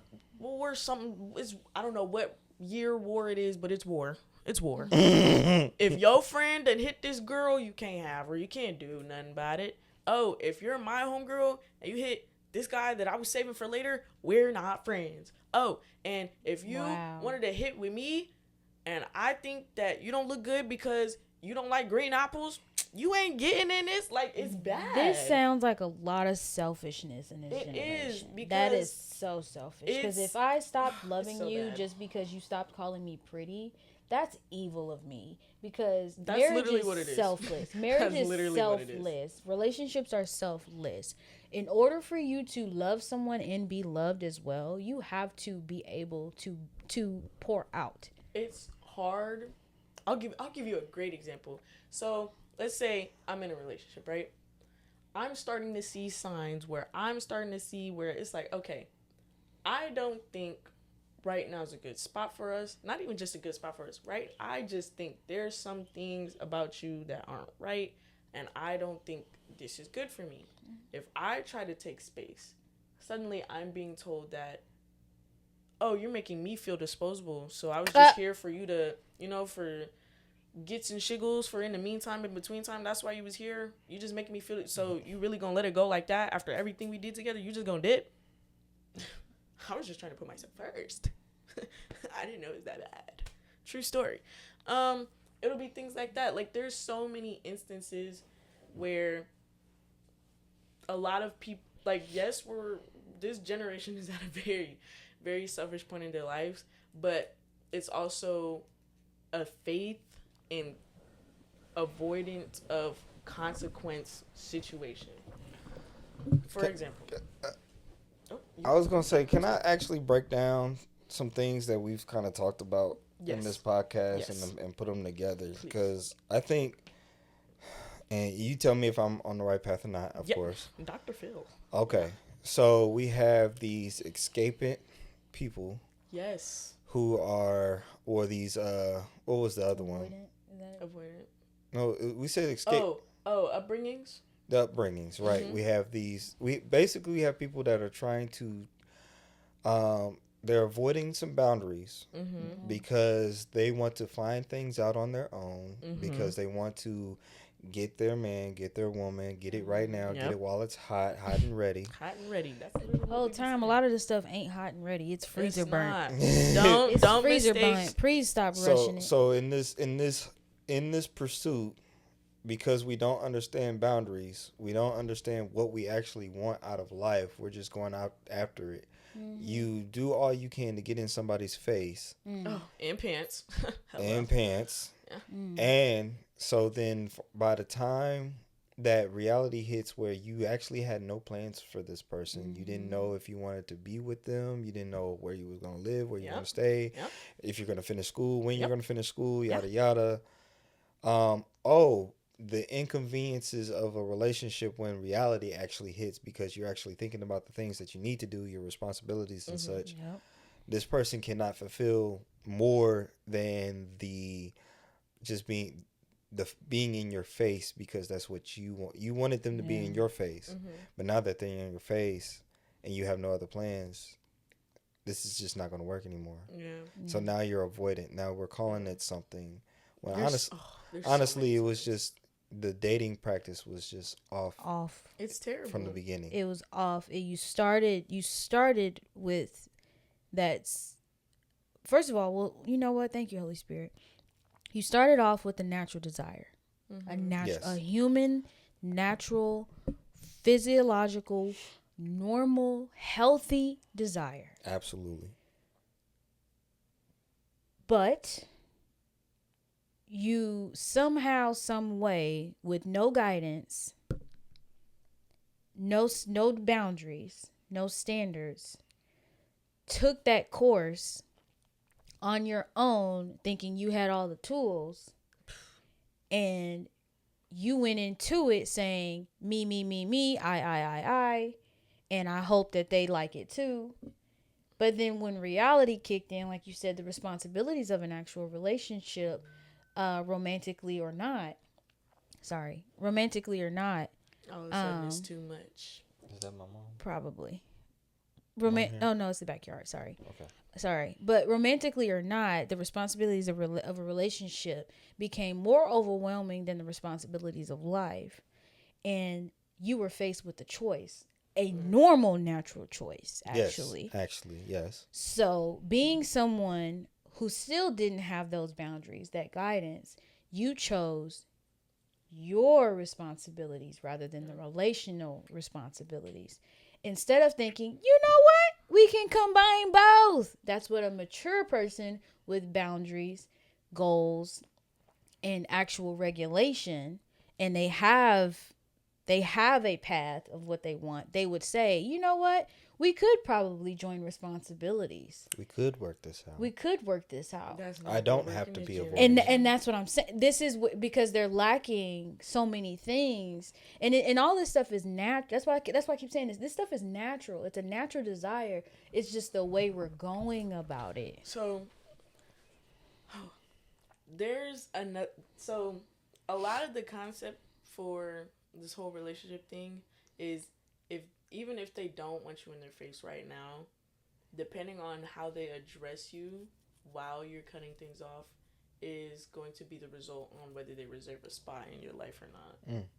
So that's not fair. If I tell you, hey, I really feel like I should focus on myself, even though once we fall off, I'm going to be posting pictures of myself in crop tops and going out to parties and flirting with guys, but I still want to be cool with you, though, because you're such an important part in my life. And, you know, I just can't be without you. And we trauma bond before, so. Right. And this is me reserving my spot. So then if you feel like there's nobody else who's like me, you can always run back to me because, you know, I'm just what feels best to you. I'm the most alike and the most comforting. So you know where to find me. You know where home's at. Basically. But not right now. But when you're ready, though. That is so hard. When I'm ready, when you're ready. You can come back. And then when I'm not ready again, you can dip. Is that due to lack of faith that anything better can come to the person that feels the way that they want to? It, for one, comes from these people's parents telling them that everything has to be their way or the highway, for one. And then it also comes from, oh, because everything in my childhood wasn't fair, I'm going to make everything fair for myself now that it's in my hands. So if you can't do what I expect you to do, you're cut from my program. But when I need you, I'm going to holler back to you. It starts in the home. Starts at home. Stop telling your kids that everything They is can their have way whatever or they the want. highway. You can be whatever you want to be. Right. No, you can't. No, you can't. Like, this is With boundaries. a recent experience that I've had, right? There is somebody who I found attractive, they found me attractive, and we did want to pursue each other. And this person would consistently go ghost because they didn't know what they wanted, not just between us, but what they wanted in life. And then they would come back, but because I didn't really see it as something to just thrive in for the feeling, like, you know, oh, it's just something in the meantime, in between time, whenever you come back, hey, you know, it's all good over here. Right. It was like, because we had we had consistent intellectual conversations, it was always somewhere to have something smart discussed, where somebody leaves with at least a little bit of knowledge. But this person ended up getting into a relationship. Now, mind you, we were flirtatious before, all kinds of stuff, This person would continuously come back to me while they're in this relationship. So you're like, why didn't you just choose me in the first place? Yeah, but I also told him, if you love that girl, worry about that girl. Right. If you gonna leave her alone, worry about me, come worry about me. But if you love that girl, go love on her. Yeah. And he tells me that he didn't really want the relationship. He pretty much got pressured into it or whatever. So a lot of people like to feel like they're obligated to make somebody feel better or be there for them. Don't you lie. Don't be lying. So while he would be with her, he would be texting me. And I told him, don't speak to me. Don't do that. Don't speak to me if you're worried about her. Yeah. If you really love her, if you really do care about her, even if you feel pressured that you got here, if you feel pressure, right, yeah. If you feel like you are developing emotional care towards her, I suggest you put it full in. You never know where that could go. That could end up being something beautiful. Go worry about her. Yeah. He took the advice. He was like, yeah, I will. He went ahead and did. That's not going to hurt my feelings. If I told you to go do something, go do it. Especially if I know it's going to help you. They fall out. He comes back. They get back together. You were his scapegoat. Exactly. That's not okay. But he says that I'm the only person that understands him so well. I'm the only person that knows him. And it's like, it just feels right. And then it turns into drunk calls and all kinds of stuff. And then when I say, oh, yeah, no, blah, blah, blah, I happen to move on. What do you mean? Oh, who you going to see? Who you going? Why are you worried about it? Go worry about that girl. And they think it's like a game. They think it's like taunting and stuff like, oh, well, you're worried about her. Go worry about her. Yeah, no. But, but you're serious. No, I'm so serious. Because other girls are. And he apparently knew this person. He was like, oh, don't be with that person. Da, da, da. Oh, I'm telling my homies that I would die for you. You have a girlfriend. What do you mean you would die for me? You wouldn't even die for yourself. You don't even want to die. You too turned up off the liquor right now. What you mean you would die for me? Why? There's a lot of selfishness. Because the real question is, why are you with the other girl anyway? This breaks my heart. If you're saying all, I mean, this this is that's really not good my insight. B word. That's not my B word. I don't even love her for real. Da da da. I'm worried about you. This that. It don't work like that. You it don't work like that. You think you can have both of us? That's really right. The I problem. told him he can't have his cake and eat it too. Like, a lot of people think that if they can make everything work somehow, then it was meant to be that way. It's not. Lord, how do we help people not be so selfish in that instance? You block them. Wow. I don't mean okay. That was. It was. My mindset I thought was right, but that was the wrong time. It's just it's helping me think, because with the nonprofit, it's helping me think like, if we're gonna hold courses in these classes, if this generation's mindset is literally this it's so heavy of selfishness, how can we get their mindset to be marriage minded or relationally wise? Like, how do we get them to be more wise relationally and have their mindset on this isn't just about me. So you how know? would you feel if I told you that right now it is seen as if you are dancing with somebody, like let's say like, you know, a cool little dance in the club, or you up close in the club, it counts as a body. They think this generation, Like y'all had sex? Yes. Oh, No if one no you one made knows deep, what sex means. that, Well, if you made deep long eye contact with her, that's a body. Get away from me. Get away from me. That's a body. Are you serious? so Like what? so there's a level of um how do I want to put this? There's a level of incorrectly misplaced and I had the original word that I wanted to say. It's not correctly placed Vocabulary. Their terminology. like there's some insecurity basically. In There's a lot that of insecurity. terminology. Stingy, Yes. stingy, mine. Yeah. So in a way, like I can understand where you're saying like, okay, you seem to have feelings for that person Right. due to your dancing or eye flirting or whatever. Right. So the way that you look at them or spend time with them, it does make me feel some type of Right. way. And that's okay to say. But I'm talking about on like the slightest level possible. You're categorized and labeled so easily now. It's not even funny. Whenever I go to a party, I refuse to twerk. And every girl loves to twerk. I refuse to twerk because if a man comes behind you, you are labeled as a whatever, HO3? whatever, all kinds of harlot, charlatan, whatever. You are labeled as that everywhere, and it does not leave. If I tell you I listen to Party Next Door, I will be called a SLUT for the rest of my life. Wow.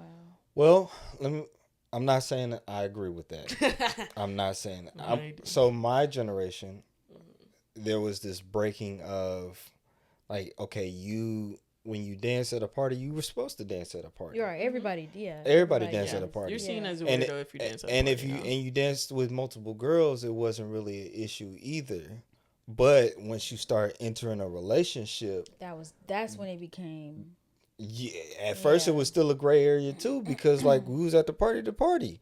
But like no, I'm still with you like that. See like Yeah, it was no fret with that. But this also gives you insight to when you do be DJing and don't nobody do nothing. Everybody oh just yeah, because standing everybody around. bayed up on But the low. But she just said like you're lame or you're being weirdo watched. if you're being dancing. watched 24/7. Okay, It's yeah. like, You're not why safe. aren't you dancing? Like that's the point. And There's also a lot depends of on people which who city be you at in parties too. who aren't even supposed to be there. Period. Caught under surveillance. Like it's crazy to see the amount of people who cover their face up so fast. I wasn't here.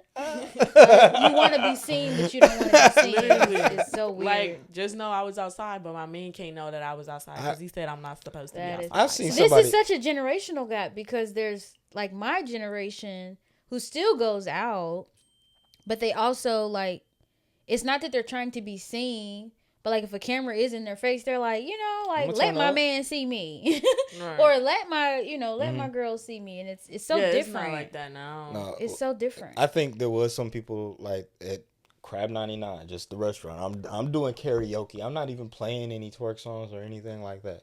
Like there's some girls like I'm just trying to get some footage of the room, everybody's vibing and Yeah, but- everything. They said, "Oh, I'm like, you're not supposed to be there, girl. Why What are you- you doing? you're not But why supposed to aren't be you- at a why restaurant." aren't you supposed to be there? That's what I'm saying. At a restaurant, like this ain't no club. This.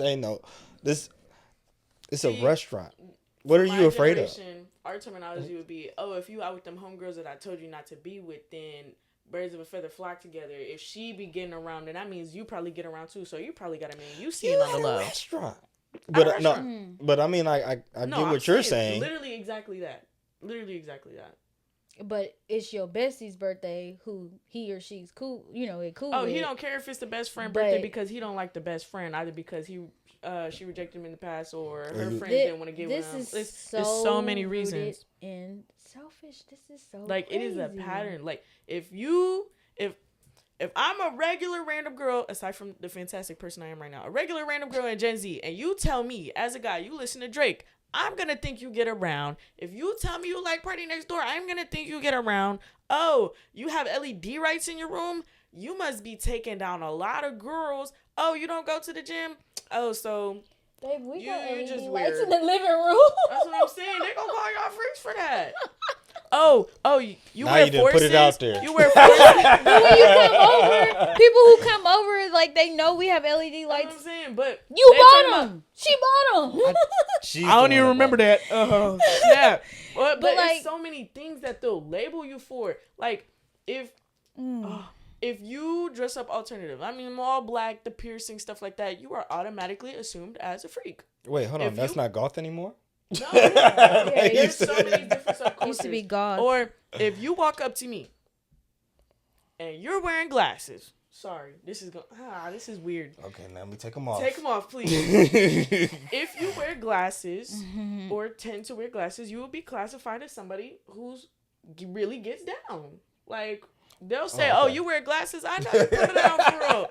Like, it's really like that. Like, I don't like wearing my glasses in public because people will be like, oh, you got glasses. You a freak, ain't you? Excuse me, I can't see. What about Miss Mabel down the street? She's like They say 65. that. They say that. It don't matter. She They don't can't care. see, y'all. They don't care. Miss Mabel can't see. Not Miss Mabel. And it's like, Leave Miss Mabel out of this. whatever you wear, whatever you listen to, whatever you eat. If you like pickles, people gonna think you something else. Well, okay. Let me actually dive into this real quick. So This is very interesting. I think what some people in Gen Z, Sorry, Gen Z, I'm snitching. because I don't really think it's our generation that feels that heavily. Like, okay, No.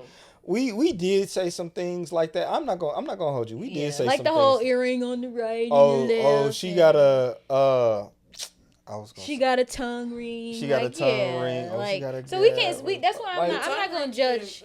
I'm not gonna judge. I can't sit here and judge because our generation had. Maybe this is a cycle of things that just happens, and it's always snowballed. different in every.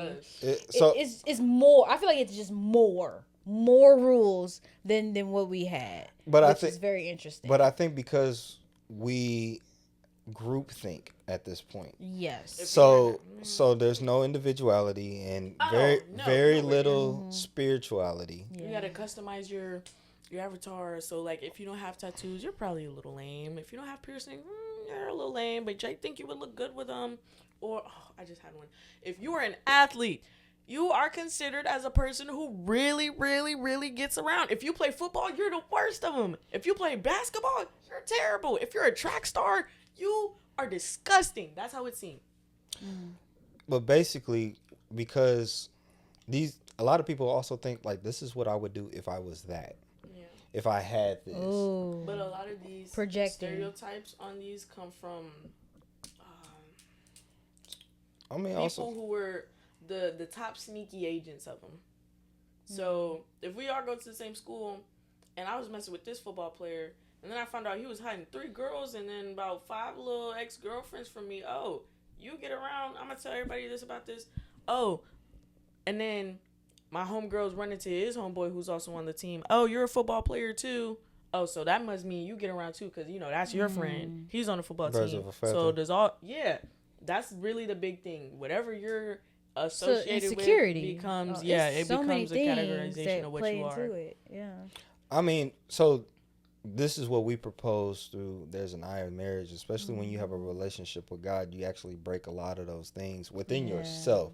Now the world keep operating as the world keep operating. The world gonna do what it wants to do. Because I mean, I like Drake, but I don't feel that way. I don't feel a lot of the things he say. Matter of fact, I ain't trying to be rude, Drake. I appreciate your creativity, but you too old to be saying some of the stuff you say anyway. That's just like me. a love-hate relationship. That's Until just it's me. cheetah print. But Until it's cheetah print. I guess what I'm also saying is because people do take in some of these thoughts, like you have to have your own thoughts, and if you don't, then you are just going to go with the flow. You are going to be a part of the group, group thinking and stuff. So okay, I like that.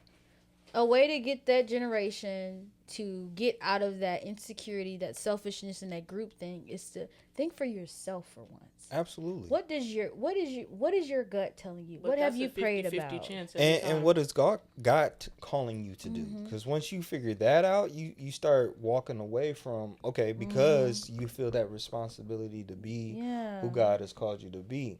I'm a DJ, but I don't have to be in the club You don't fit the stereotype of what every somebody would Friday, call Saturday you. night. Yeah. No, I can be a wedding DJ. I can DJ Mhm. karaoke, And R&B. you know how to come straight home versus That too. yeah. I will come straight home. I'm tired. See, And I birds love of my. feather don't always flock together. Look, he is a See? great example. So now you should see me as a great example. If he goes straight home, that means I go straight home too, guys. I go straight home. Side note, anyway, continue. No, we gotta address this one thing too about men wanting to put a baby in a woman. Yeah, 'cause it's we want to get it up to this. We 30 minutes out of 2 hours, so we can talk about this. 30 minutes. 30 minutes into 2 hours. We having a good conversation. Yeah. I hope I y'all. love the conversation. No, I'm not. I didn't know that much time. No, you passed. good. You good. We Okay. It's we don't Before want that getting men hot. and babies, y'all either hit or miss. One, either y'all stay around, but y'all make it a living hell for the girl to keep up with the kid, or two, y'all just don't show up at all. That's the problem. Like my generation, my age, people my age, y'all suck. Y'all suck. It ain't your it's just not just your I'm generation. saying, but mainly with mine now, there is no way that at least 60% of my graduating class was pregnant or 60? already had a baby. 60? There's a lot of people who I went to school with who had to drop out because they were pregnant. That's a big There was number. a girl who had an ectopic pregnant. She didn't even know she was pregnant, and boom, baby popped out in the back seat of her mother's car. Oh, that's That was scary. tough for her and her mom. Now she has a daughter. Wait a minute, you was like that'd be my question. You was having sex if you didn't know, like, That's what I'm saying. and you having a baby? Jesus, my goodness. like didn't show no signs, no symptoms, Yeah. nothing, and then boom, baby just. There's a popped whole out. TV show about that. That's like stuff like that is scary. You don't know. So, why, guys? Why do y'all want to give women a baby so bad? Especially, okay, no, wait, I can pause. answer it. I can answer Pause. it. No, wait. Let me answer Can it. I clarify real I quick? want to answer it. Why we want to give women babies before marriage? That's my thing. Babies ain't really the problem. Okay, go For ahead. one, because there's too many bad girls out there, so it's like they feel like they got to get each and every one of them, divide and conquer. For two, they're too big for condoms and condoms can't fit. And then on top of that, condoms just don't feel the same and it doesn't feel right. And it's like a barrier and it doesn't give enough emotional connection, so they don't wear them. And skip plan B, and if you're not on plan B, it's your fault. You have to take it. I'm not going to do anything. I'm not going to take the initiative to take care of myself. And, as me being the person releasing that, it's not my fault if you get pregnant. I think you should protect yourself. That's, So it got nothing to do with wanting to. nothing with me. Nothing with me. Nothing to do with Absolutely wanting to not. have a baby and a No. relationship with the baby. No. Didn't even ask permission. There's a lot of them who just do it to you and don't even tell you. That's where we're at in this generation right now. Y'all just like to hot cross buns and dip. Just go ahead and let one loose and, oh, my bad. I forgot to tell you about that a week later. Okay, and the 48 hours is up. What kind of stress does that put on you as a woman? You asking both of us or her? Both of y'all. If you have anything on that. That happened to me. Not with you, yeah, I know. but it happened to me one time. But luckily, the guy had protection on. So it was my last relationship, and after that happened, like it was still like the conversation of a baby. Yet you still couldn't keep a job. You still couldn't provide. I still never felt safe around you. You still were cheating on me. That type of stress didn't affect me as heavily because I was not as sexually active in that relationship after that happened. We would probably have sex once a month, like maybe twice. So when it came to that, and obviously premarital, so when it came to that, like that wasn't a fear for me. I maybe had one pregnancy scare with him, and my mom knew about it. Like we did the whole 9 yards. And after that, it slowed down. But then after he tried to ejaculate in me, it was another time it progressively slowed down. So as far as the stress that it put on me, like it wasn't something that lingered in my mind enough because I wasn't having sex with multiple guys. It was just him. And it was just like we don't do it enough. And I thought he smoked too much weed to do anything. So it was just the fact that, like, and he ate junk. So it was like, I don't think it's healthy enough, to really survive. So that was my thought process going through nursing school. I wasn't home. I was staying with friends. So the stress level out of 10, maybe a 4. Okay. So, I mean, for me, I was kind of one of the lucky ones. In a way, it sounds like you were protecting yourself. I was protecting myself because emotionally I had already left the relationship. So physically, like I said, having sex once a month and considering his diet and his lifestyle, I just, in my mind, I was just like, it's not going to happen. And then the talk of having, let's have a baby. All my friends have a baby. And like, and that talk started to increase. I was like, no. So then getting with you, obviously there's no concern. I have that stress is so. For me, it is or was, because I don't allow that energy really in my life anymore. It was a very, very, very stressful occurrence of situations. 10 out of 10. 10 out of 10. Because for one, a lot of them will have the intention of, I'm gonna do it, and I could prepare. I could ask her to buy some plain beezies. I could have been caught some plain beezies. I could have wrapped up, but I'm just gonna drop this in her. So for one, she knows that, I trust you enough to do this in you, so you should be grateful. And then it also comes with this strong attachment to not priority, but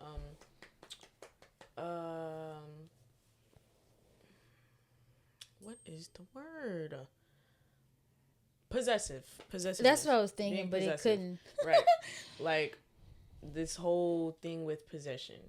Like, if I'm doing this to you, that means you can't do this with nobody else, blah, blah, blah, blah, blah. Oh, if I drop a baby in you, nobody else is going to want you if I drop my baby in you. So that you're selfishness. Stuck with me. You're stuck with me. Again. And it's like, you may not be ready for a kid, but I want a mini-me because I think I'm the stuff. So you're going to have my baby. So you can deal with 2 of us because I want a kid. Even though I still want to be young, I don't really want to give up my childhood right now. But I want to raise a kid in my childhood. I don't want to be an older parent. I don't want to raise my kid when I'm too old. So I want to have one young so then he could be my best friend while we grow up. We can get matching fits and cute shoes and stuff. Like, it's disrespectful in mainly that aspect. But with the culture and guys dropping one and dipping, it's obviously stupid dangerous, but it's also a very big emotional thing because they'll blame you for it.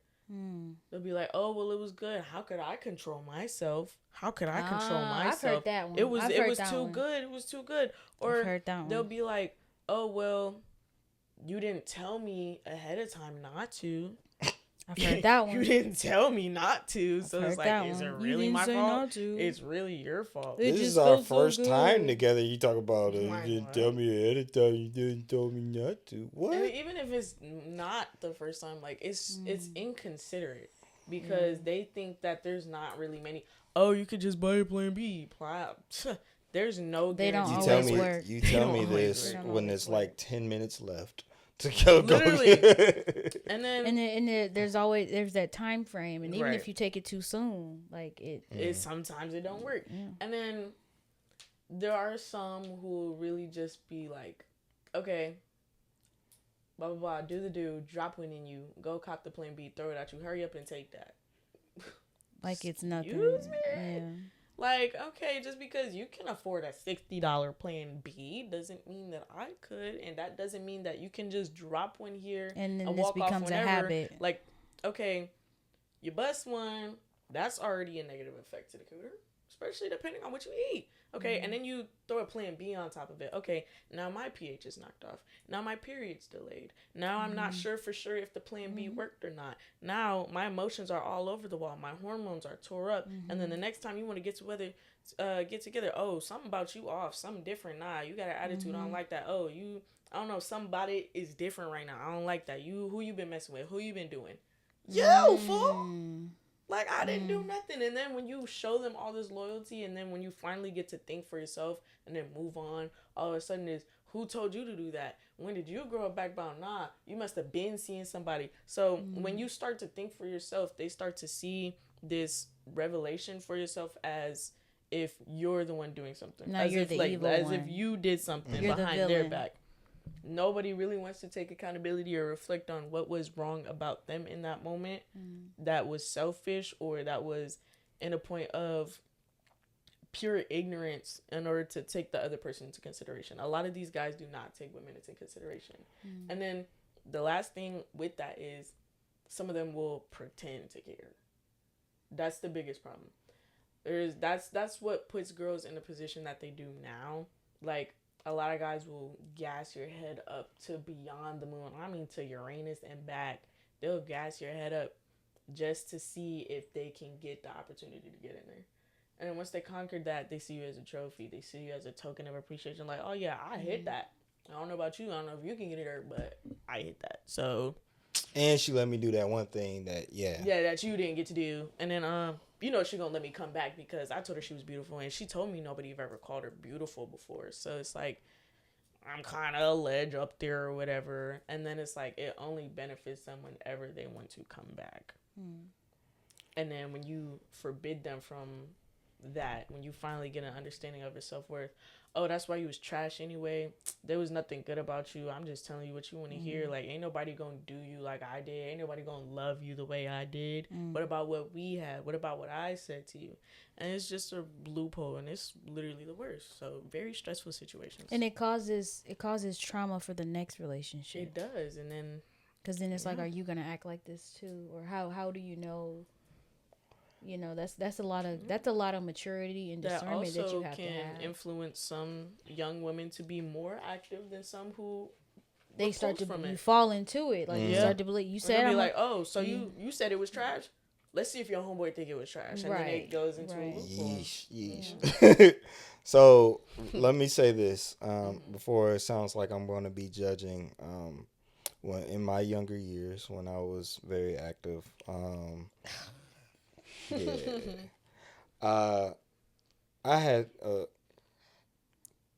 encouraged a woman to use a Plan B. Let me say that. I believe she took it, and of course, I don't have a child with her or anything. But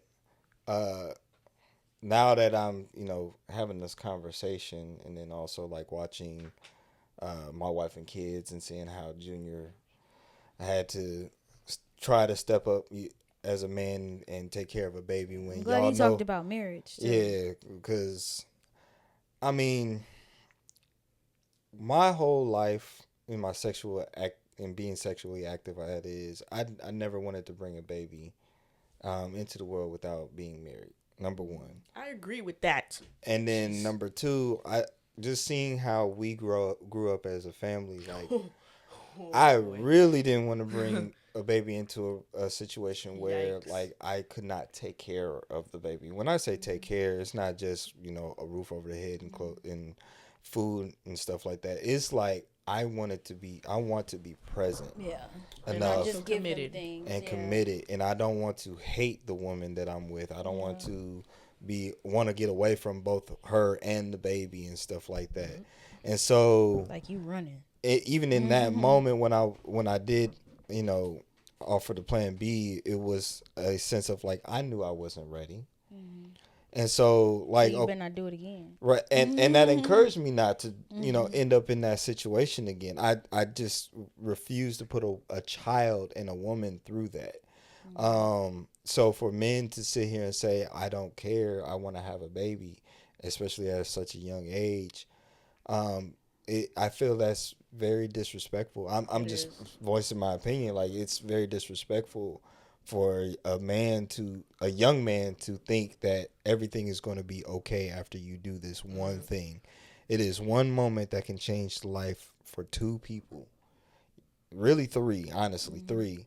And if you've been through that before, it's also like, why would you do that again? I mean, just for a little bit of fun, or just to be able to say that you had a woman. Like, I never bragged on having a woman, like, sexually. Like, that's just okay, we did what we did, what we did, but like, It's much worse when they're very adamant on having the baby, aware of the effects that it could have on you, and then especially while pursuing a career, that they part. leave you to take care of it. Like, oh, just you handle it while I'm gone. I'll be Like, back for you. let Like, me actually paint a picture for some men. I don't know what your upbringing was with, you know, your mother and your family and your dad or whatever, but if you, especially if you lived with a single mother, do you understand that she had to put her life on the back burner for you? And I'm not trying to be rude about that. Shout out to her for doing the best she could. Shout out to her for being there for you. If your dad was there here and there, cool, whatever. But like you, the mama like though. I lived with my mom, and you know, be, to see where I am in my life, and I'm not, down to her or anything. Of course, I love her. I appreciate everything she did. But like, had things, had a man really planned life for her, what kind of life if I came at the right time, what kind of life I would have had, the less stress that we would have had, the and and and so I that's why I respect women enough to sit here and say I'm not gonna do what happened to my mom. No way I would do that. And also, you're talking about having a career. Like we sit here and idolize, and I when I say idolize, I say that lightly because I don't idolize too many people. But like you got Beyonce and Jay-Z, right? They are the power couple. You got all these other so-called power couples out there. Kanye and Kim pre-breakup. Like, yes. Well, actually, we're not gonna talk about them. But y'all get what I'm saying. Good Like point, for yeah. people that decided to have generational wealth, you got to be disciplined enough to say like, hey, now it's not the right time. Now it's not like we have to build something together. But y'all for a little fun time just to and be like, yeah, that's my kid, and we gonna figure it out, or you figure it out. No, like let her become the the um The woman she's the destined to lawyer. be. Let her become the doctor. Let her become the The marketing business, strategist. yeah. Let her become all of that so she can have the resources to take care of the child, and then y'all can buy all the Jordans for the child y'all want. Not, oh, let me get this $200 real quick, and then we can go have some matching Jordans, And and then we gonna please, struggle the rest of the please week. stop playing Tetris with your baby mamas. Just because you got 5 of them, don't mean you gotta stack them and make them fight for who should be at the top of the whole stack, and then break the whole row and get all the points. Like, please, please. It's all rooted in something, and then each individual has to figure out what it is. It's from what they see from their own parents. I mean, again, it all starts in the home. Like that whole nature versus nurture conversation is such an important thing to have. And I think it's also important to know what your partner has been through before really getting involved. If you know that your parents were very emotionally unavailable, I want to know if you've done anything to, fix any emotional unavailability that you might have. What are you willing to do to change whatever you could have inherited in order to be present for not just yourself, but for me as well? You know how you do that, especially in Gen Z. Please listen, Gen Z. Please listen. You take your time. This, they look good. I want to hurry up and have sex with them. Okay, I've been there before. I'm not going to sit here and judge you. But please, as a mature man, just pleading my heart to you, like, please take your time. Take your time with sex. And Because some people take their time with all these other things, but it's like, no, you actually need to hurry, like figure out if y'all are figure it out ready if for y'all marriage or gonna, not yeah, together. Figure it out with, you know. Figure out marriage first. Figure out if marriage works first. Mm-hmm. If not, leave the person alone. Or Yeah. don't do the Don't sex. just Don't try to figure it don't take out. your time trying to figure out if y'all gonna be together. Like, really get to know each other and be friends. And please stop forcing these relationships. If y'all done already broke up about 3 times, shoot, even just one, it's if y'all can't get over whatever the barrier was in the first place and y'all keep trying to work y'all ways around it, stop forcing it. It does not always work if it is forced. Just because you really love little Susie and little Susie's so pretty and you don't want little Susie to be with anybody else, if you see she is very emotionally drained and she's trying to focus on herself, stop forcing that girl to be with you, please. It's not high school You anymore. gotta have your eyes open enough to see that. Not even high school. It's not even kindergarten no more. I was doing that in kindergarten. If you're my friend, you gotta be my friend. My friend. They can't be your friend. I ain't doing that in middle school or high school, and definitely not after high school. And that's a shame. That's a shame. To go back to guys wanting to Drop a baby in dead. Yeah. Yeah. Okay. In the Bible, it does say that. Oh my goodness. That's what I was trying to tell you. Oh, you just texted me that? No. Oh, okay. Well, But we got that one anyways. Barely.